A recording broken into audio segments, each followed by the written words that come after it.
This week on Let's Talk Schools, we'll be discussing a very important topic, student discipline and how our district staff manages it.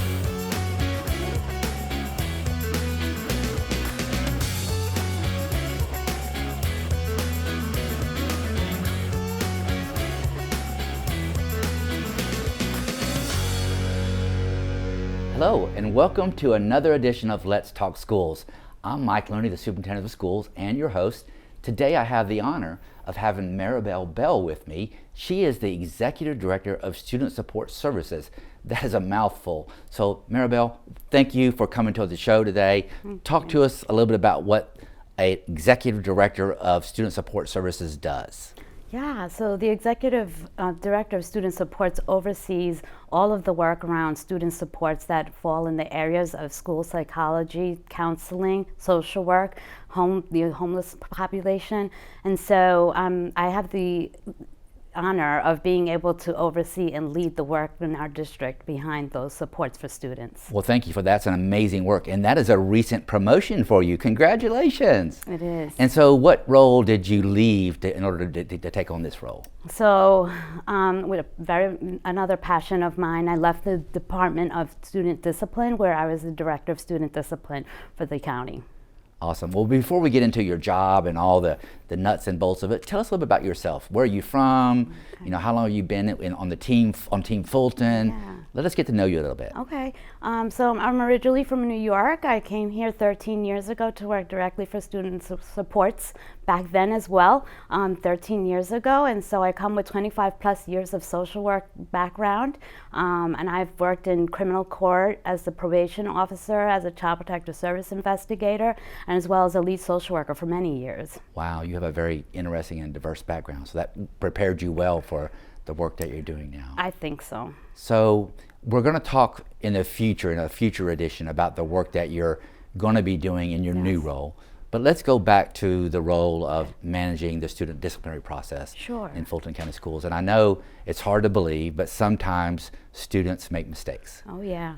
And so our strategy in Fulton County is to use evidence-based practices to respond to students' misbehavior and to reinforce the kinds of behaviors that we want to see on display on a regular basis, right? That's correct. And so we use, what do we use in Fulton County to do that? Yeah, so big pockets of work that we use many things, but the big pockets of work is PBIS and Restorative Practices, both of which we do really well at. Okay. And there's a lot of work behind that we do with our schools, and our schools are very successful in them. So let's unpack PBIS. Okay. The public probably doesn't know what that's one of those educational words. So what does PBIS stand for? Yeah, so PBIS stands for Positive Behavior Intervention Supports. It's a framework. It's a framework in which we manage students' expectations of what we expect them to do during the school day at school. And so when they are responding to our expectations, we acknowledge those expectations. And there are different designations that a school can have, depending on the fidelity of implementation. And so here in Fulton, we're seen as a lead in the state of Georgia. So I remember when I was a classroom teacher, we used the research from PBIS, and so as I recall, it was about being very specific, reinforcing the kinds of behaviors that we wanted the students to see. As an example, I noticed that Johnny is standing in line just like we practiced. Is that an example of reinforcing the types of behaviors that we want to see? That's a great example, and every single school is very unique to their own culture, and so they determine what expectations it is that they want their schools and their students to honor. And so exactly the example that you gave would be a great example, and it follows through with even as far as, you know, how we conduct ourselves in the cafeteria, how we conduct ourselves in the halls, how we conduct ourselves in the classroom during instruction. So yes. Absolutely. And it's about specificity to the individual student. And so I know as a parent, it worked for me at home as well. That's right. You know, so instead of saying to my daughter, "You're smart," I would say, "I like the effort that you put into your homework. It resulted in a B," or whatever it might have been. Right. So exactly. Those kinds of I behaviors. use it at home as well. Yeah, so it works. It's good parenting, too. Right? Yes. Absolutely. So sometimes, you know, students don't do the things that we want to do them. So we can't just only recognize them when they're doing the kinds of behaviors that we want them to display, but sometimes we have to use the student code of conduct to say, you know, there's going to be a penalty, a timeout associated with this conduct. Is that correct? That's correct, and it's the reason why we have a really robust code of conduct that we really that do. we use and apply. Yes. I know that, you know, I hate to even bring up the word post-pandemic, but the reality is we have seen a shift in our students' social emotional well-being and in their conduct as they come back to school and get reacclimated to the schooling experience. What are some of the types of behaviors that you have the most concern about that we continue to seek parent support to correct? Yeah. So yes, it is true. Post-pandemic, we saw quite a few changes in our students' behavior, and it wasn't just unique to Fulton. It was what we were seeing across the nation. And so some of the things that we're seeing when students are returning is their inability to resolve conflict and resolving conflict in a way that just wasn't conducive to the school setting. And so that's a huge one. And so being able to help them to learn how to understand the harm that may be caused in some of their actions. And that's why we use restorative practices as well, is because that helps them to learn how to resolve conflicts in a more appropriate healing kind of way. So I've heard a lot of attention on restorative practices recently. So can you describe what restorative practices is just a little bit? Yeah, so restorative practices can be done on a continuum.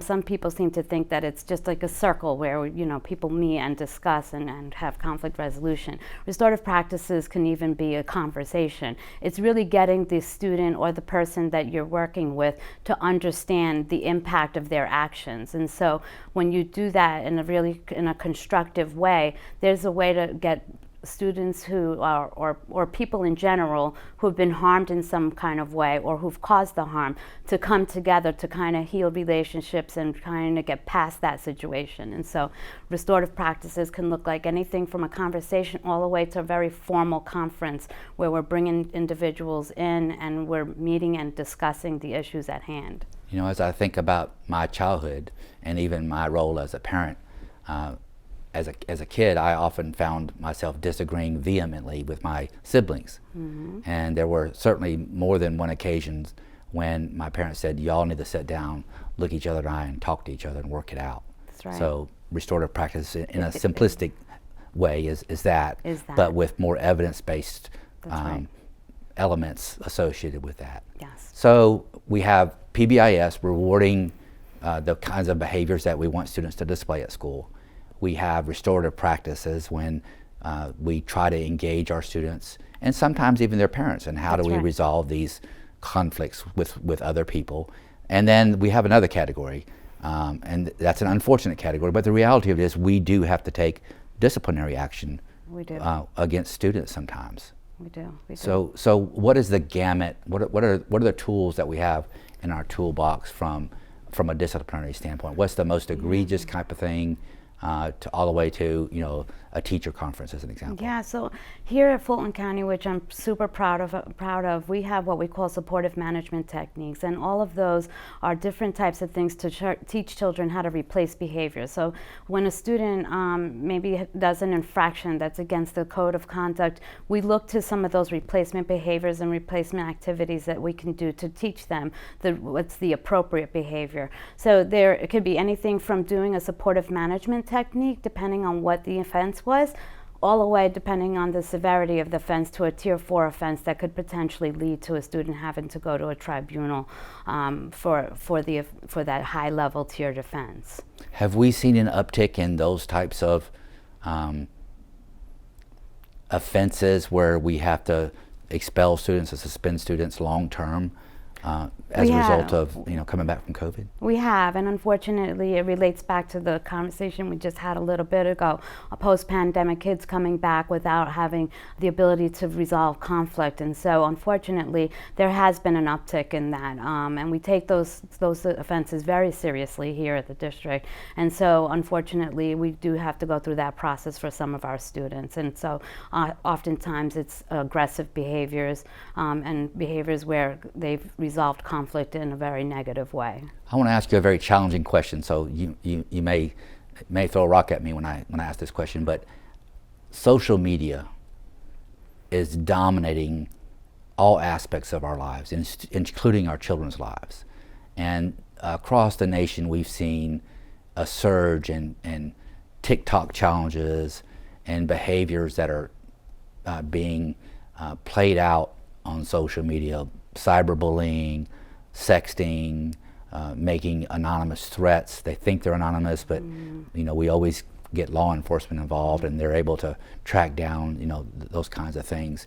What advice would you give our viewing audience, about parents, about how we support our children in the use of social media so that they don't end up on the wrong side of the disciplinary continuum? Yeah.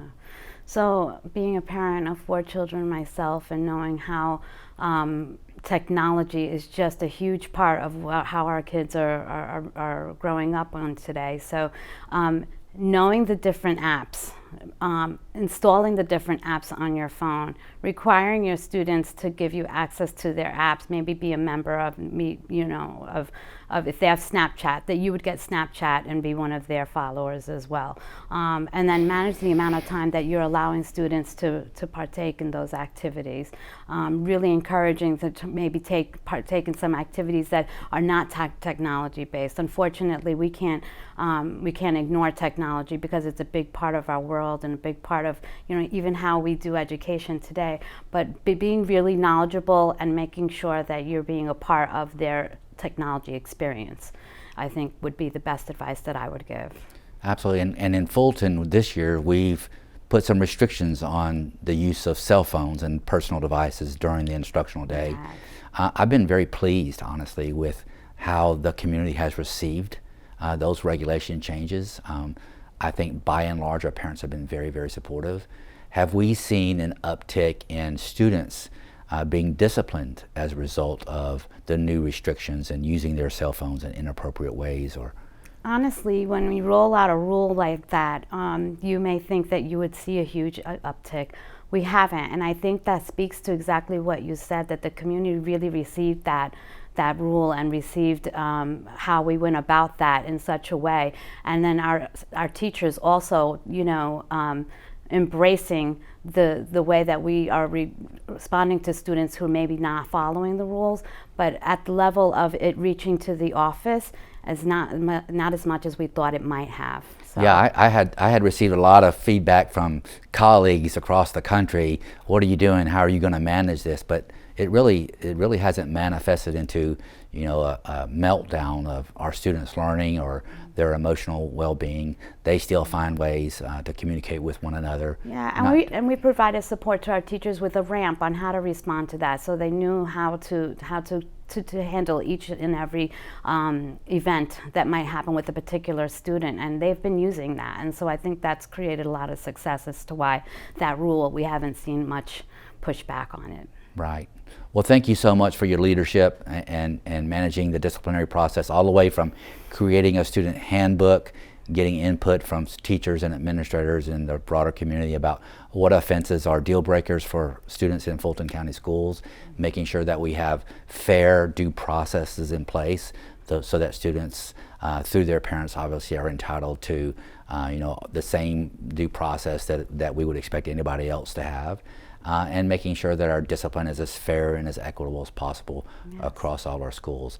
I truly believe that managing discipline is one of the most challenging parts of our job, but two, I think is incredibly important for success. And you are just one of the professionals in our district that's focused on that work, and we have a lot to be proud of. I do want to just mention this for our viewing audience. There are a few deal breakers in Fulton County schools, and we try to make those rules, the violations, the ones that are really going to likely lead to an expulsion and a criminal referral, very transparent, and we're very open about it. And that is, if you're in a group fight, you will automatically be referred to a hearing with the potential of a long-term suspension. That's correct. Making a threat of violence in a school with intent to follow through, bringing a weapon on school grounds. Those are things that if you do, if your child does at school, that will result in significant disciplinary consequences up to and including expulsion from school, but also referrals to local law enforcement. Thank you so much, Maribel, once again for joining. Thank you for watching this important edition of Let's Talk Schools. Let's make sure that we stay active and engaged and informed about what our students are doing while they're on school grounds, but also while they're away. Thank you. And now, let's go around the district in 90 seconds.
That's it for our show this week. Let's keep the conversation going.